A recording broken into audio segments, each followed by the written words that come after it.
যুক্তরাষ্ট্রের বেশ কয়েকটি বিশ্ববিদ্যালয়ের ক্যাম্পাসে ইসরায়েল বিরোধী বিক্ষোভের সময় প্রায় ৯০০ বিক্ষোভকারী শিক্ষার্থীকে গ্রেফতার করেছে পুলিশ। গত ১৮ এপ্রিল থেকে চলা বিক্ষোভে এসব শিক্ষার্থীকে গ্রেফতার করা হয়। বিক্ষোভকালে পুলিশ ও বিক্ষোভকারীদের মধ্যে সংঘর্ষের ঘটনাও ঘটেছে। গাজায় ইসরায়েলি আগ্রাসনের প্রতিবাদে যুক্তরাষ্ট্রের বিভিন্ন বিদ্যালয় সহ শিক্ষা প্রতিষ্ঠানগুলোতে ১৮ এপ্রিল থেকে বিক্ষোভ ছড়িয়ে পড়ে। নিউ ইয়র্কের কলাম্বিয়া ইউনিভার্সিটিতে প্রথম বিক্ষোভে অংশ নেয় শিক্ষার্থীরা। সেখান থেকে শতাধিক শিক্ষার্থীকে গ্রেফতার করে আইনশৃঙ্খলা রক্ষাকারী বাহিনী। সেখানে গিয়ে তোপের মুখে পড়েন মার্কিন স্পিকার মাইক জনসন। ইসরায়েল বিরোধী ব্যাপক বিক্ষোভের জেরে যুক্তরাষ্ট্রের লস অ্যাঞ্জেলেসের the University of Southern California তার প্রধান স্নাতক অনুষ্ঠান বাতিল করেছে। নিরাপত্তার কারণ দেখিয়ে বাতিল করা হয়েছে অনুষ্ঠানটি। আগামী ১০ মে এটি হওয়ার কথা ছিল। গত বুধবার বিশ্ববিদ্যালয় ক্যাম্পাসে যুদ্ধবিরোধী প্রতিবাদকারীদের একটি ছাউনি পুলিশ ভেঙে দেয় এবং বেশ কয়েকজন বিক্ষোভকারীকে গ্রেফতার করে। এমন পরিস্থিতিতে বাতিল করা হয় ক্যাম্পাসে অনুষ্ঠিত হতে যাওয়া গ্রাজুয়েশন অনুষ্ঠান। নিরাপত্তা বাতিল করা হয় মুসলিম শিক্ষার্থী আসনা তাবাসসুমের ভাষণ। আটলান্টার ইমোরি ইউনিভার্সিটিতে বিক্ষোভরত শিক্ষার্থীরা স্থান ছাড়তে রাজি না হওয়ায় গত বৃহস্পতিবার ২৮ জনকে গ্রেফতার করেছে পুলিশ। ইমোরি ইউনিভার্সিটির প্রতিবাদকারীরা জানান তারা ফিলিস্তিনিদের প্রতি সমর্থন জানিয়ে তাদের বিক্ষোভ আয়োজন করেছে।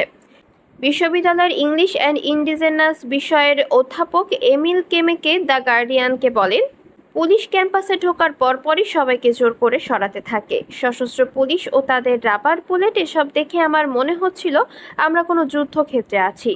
আমাদের ধাক্কা দিয়ে সরিয়ে দেওয়া হয়। তিনি আরও বলেন, পুলিশ আমার পাশে এক শিক্ষার্থীকে ধরে নিয়ে যায়, এক বৃদ্ধাকে ধাক্কা দেয়, এরপর আমাকেও ধাক্কা দেয়। বিক্ষোভকারী শিক্ষার্থীরা জানান তারা গাজার ফিলিস্তিনিদের সঙ্গে সংহতি প্রকাশ করছেন।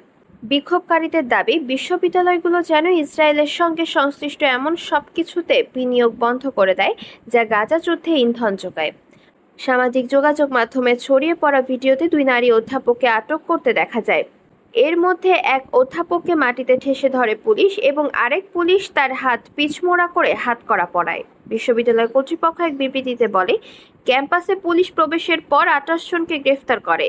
এর মধ্যে ২০ জনেই ইমোরি বিশ্ববিদ্যালয়ের সদস্য ছিলেন। ইন্ডিয়ানা অঙ্গরাজ্যের ব্লুমিংটনের ইন্ডিয়ান বিশ্ববিদ্যালয় পুলিশ এক ইমেইল বিবৃতিতে জানিয়েছে, এই ক্যাম্পাস থেকে ২৩ জন প্রতিবাদকারীকে গ্রেফতার করা হয়েছে। বিশ্ববিদ্যালয় পুলিশের পাশাপাশি ইন্ডিয়ানা অঙ্গরাজ্য পুলিশ বিক্ষোভকারীদের জানিয়েছে তারা ক্যাম্পাসের মধ্যে তাঁবু খাটিয়ে শিবির গড়তে পারবে না। পুলিশ বিক্ষোভকারীদের গ্রেফতার করে মনোরা কাউন্টি জাস্টিস সেন্টারে পাঠিয়েছে।